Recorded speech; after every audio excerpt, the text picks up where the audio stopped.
आप सभी से प्रेमी भक्तों को मेरा प्रणाम। आज शिव महापुराण की कथा में अध्याय रुद्र संहिता पार्वती खंड के अध्याय 1 और 2 में कथा श्रवण करेंगे। देवताओं का हिमालय के पास जाना और उनसे सत्कृत हो उन्हें उमाराधन की विधि बता स्वयं भी एक सुंदर स्थान में जाकर उनकी स्तुति करना। नारद जी बोले, महामते, आपने मैना के पूर्व जन्म की यह शुभ एवं अद्भुत कथा कही है। उनके विवाह का प्रसंग भी मैंने सुन लिया। अब आगे के उत्तम चरित्र का वर्णन कीजिए। ब्रह्मा जी ने कहा, नारद, जब मैना के साथ विवाह करके हिमवान अपने घर को गए तब तीनों लोकों में बड़ा भारी उत्सव मनाया गया।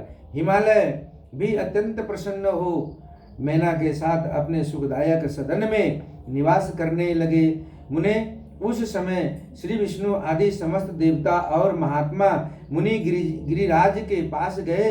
उन सब देवताओं को आया देख महान हिमगिरि ने प्रशंसा पूर्वक उन्हें प्रणाम किया और अपने भाग्य की सराहना करते हुए भक्ति भाव से उन सब का आदर सत्कार किया। हाथ जोड़ मस्तक झुकाकर वे बड़े प्रेम से स्तुति करने को उद्यत हुए। शैलराज के शरीर में महान रोमांच हो आया। उनके नेत्रों से प्रेम के आंसू बहने लगे। मुने हिमशैल ने प्रसन्न मन से अत्यंत प्रेम पूर्वक प्रणाम किया और विनीत भाव से खड़े हो श्री विष्णु आदि देवताओं से कहा। हिमाचल बोले, आज मेरा जन्म सफल हो गया। मेरी बड़ी भारी तपस्या सफल हुई। आज मेरा ज्ञान सफल हुआ और आज मेरी सारी क्रियाएं सफल हो गई। आज मैं धन्य हुआ। मेरी सारी भूमि धन्य हुई। मेरा कुल धन्य हुआ। मेरी स्त्री तथा मेरा सब कुछ धन्य हो गया। इसमें संशय नहीं है, क्योंकि आप सब महान देवता एक साथ मिलकर एक ही समय यहाँ पधारे हैं। मुझे अपना सेवक समझकर प्रसन्नता पूर्वक उचित कार्य के लिए आज्ञा दें। हिमगिरि का यह वचन सुनकर वे सब देवता बड़े प्रसन्न हुए और अपने कार्य की सिद्धि मानते हुए बोले। देवताओं ने कहा, महाप्रयाग हिमाचल, हमारा हितकारक वचन सुनो। हम सब लोग जिस काम के लिए यहाँ आए हैं उसे प्रसन्नता पूर्वक बता रहे हैं। गिरिराज पहले जो जगदम्बा उमा दक्ष कन्या सती के रूप में प्रकट हुई थी और रुद्र पत्नी होकर सुदीर्घ काल तक इस भूतल पर क्रीड़ा करती रही, वे ही अंबिका सती अपने पिता से अनादर पाकर अपनी प्रतिज्ञा का स्मरण करके यज्ञ में शरीर त्याग अपने परम धाम को पधार गई। हिमगिरे, वह कथा लोक में विख्यात है और तुम्हें भी विदित है। यदि वे सती पुनः तुम्हारे घर में प्रकट हो जाए तो देवताओं का महान लाभ हो सकता है। ब्रह्मा जी कहते हैं, श्री विष्णु आदि देवताओं की यह बात सुनकर गिरिराज हिमालय मन ही मन प्रसन्न हो आदर से झुक गए और बोले, प्रभु, ऐसा हो तो बड़े सौभाग्य की बात है।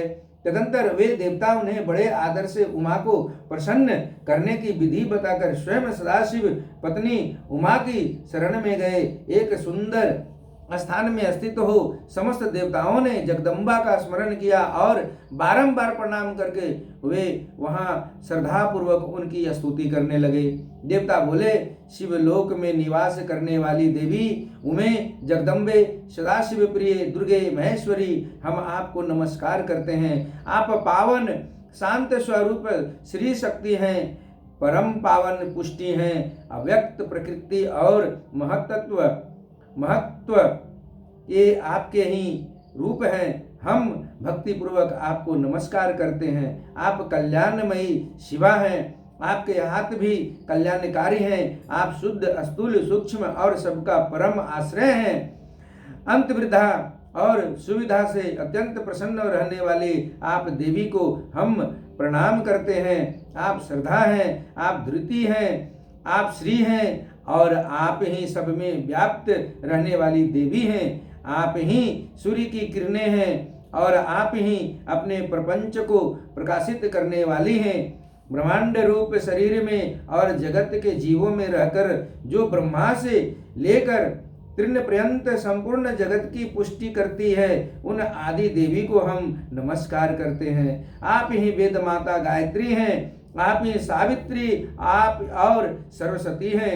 आप ही संपूर्ण जगत के लिए वर्ता नामक वृत्ति हैं, और आप ही धर्म स्वरूपा वेद त्रयी हैं।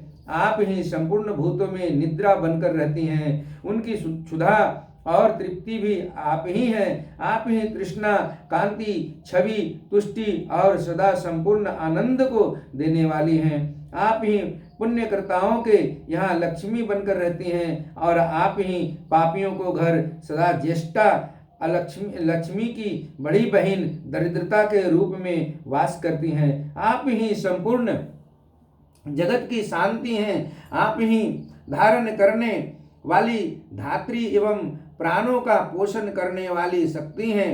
आप ही पांचों भूतों के सार तत्व को प्रकट करने वाली तत्व स्वरूपा हैं। आप ही नीतिज्ञों की नीति तथा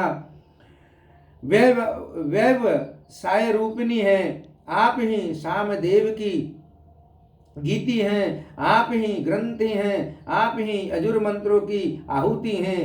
ऋग्वेद की मात्रा तथा अथर्ववेद की परम गति भी आप ही हैं, जो प्राणियों के नाक, कान, नेत्र, मुख, भुजा, वक्ष, स्थल और हृदय में धृति रूप से अस्तित्व हो सदा ही उनके लिए सुख का विस्तार करती हैं, जो निद्रा के रूप में संसार के लोगों को अत्यंत सुभग प्रतीत होती है। वे देवी उमा जगत की स्थिति एवं पालन के लिए हम सब पर प्रसन्न हो। इस प्रकार जग जननी सती साध्वी महेश्वरी उमा की स्तुति करके अपने हृदय में विशुद्ध प्रेम लिए वे सब देवता उनके दर्शन की इच्छा से वहां खड़े हो गए।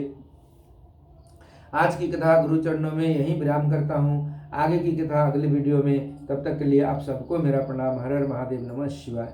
अगले वीडियो में जो अगला कथा सुनेंगे, उमा देवी का दिव्य रूप से देवताओं को दर्शन देना, देवताओं का उनसे अपना अभिप्राय निवेदन करना और देवी का अवतार लेने की बात स्वीकार करके देवताओं को आश्वासन देना। तब तक के लिए फिर से मेरा प्रणाम। हर हर महादेव, नमः शिवाय, नमः।